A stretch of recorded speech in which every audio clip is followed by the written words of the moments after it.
I just wanted to just acknowledge that that's an extremely tight timeline.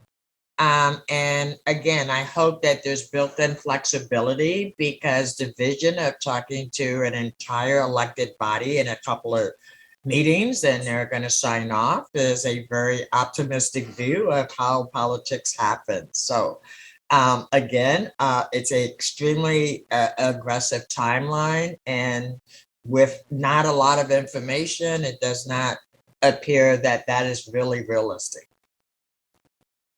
Thank you, Commissioner Hardesty. I'm still trying to feel optimistic about this, but I just have to say that when you tell me I get to speak to my colleagues twice before I ask them to make a major decision like this, I don't think that's a realistic expectation. So, Commissioner carried my message very clearly. Just the notion about 2 meetings was really my question.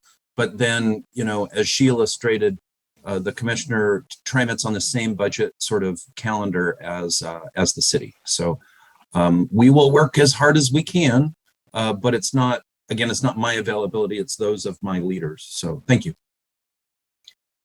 Thank you, Steve. President Peterson. Yes, just to echo, it might be a little out of order, but I want to make sure I get the full concept in here. I know that you'll be sharing information as soon as you have it, but I'm getting concerned that we're not going to have enough time to understand how all of the variables are going to perform together and what will come out as a recommendation. And also the fact that there might only be one recommendation that actually doesn't get us in all three, that meets all three kind of realms of decision making: the political, the technical, and the financial. I'm concerned that if we're just going to get one recommendation based on a series of assumptions, that it's not going to actually allow us to see how the three components of the transit, the variable rate tolling, and the number of lanes on the bridge, all of these components that we've come down to, right? All the narrowing that we're doing, how they play out in different ways. So just as we go through this, I'm just going to say on the record, I know I've been saying it to you, Greg, I'm concerned about one staff recommendation. I would rather see us get to 3 scenarios that meet different objectives and then have a conversation about how to narrow it down to a staff recommendation. So if we could figure out how to get that into the timeline, I think I would prefer that than to just have a pretty surprising staff recommendation, because I think that's what's going to happen. I think it's going to be a shock to the system if there's just one recommendation without a narrowing down. So the narrowing down is the process that we are currently in with the staff members from each of the partner agencies.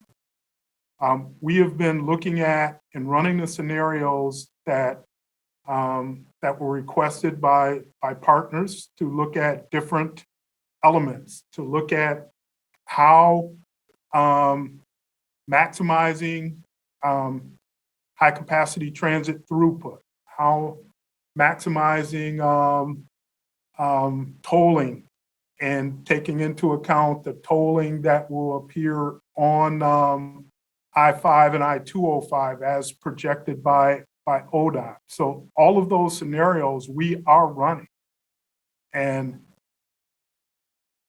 I understand we're running separate scenarios and different elements, but how those things integrate depending on assumptions, that's what I'm talking about.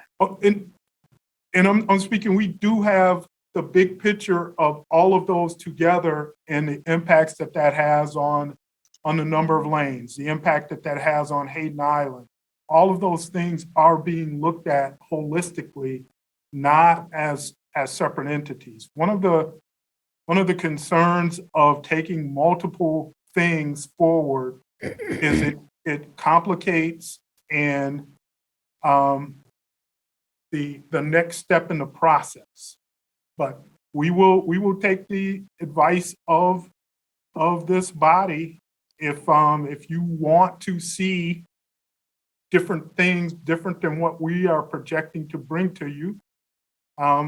we will take that advice and if that is the will of this body.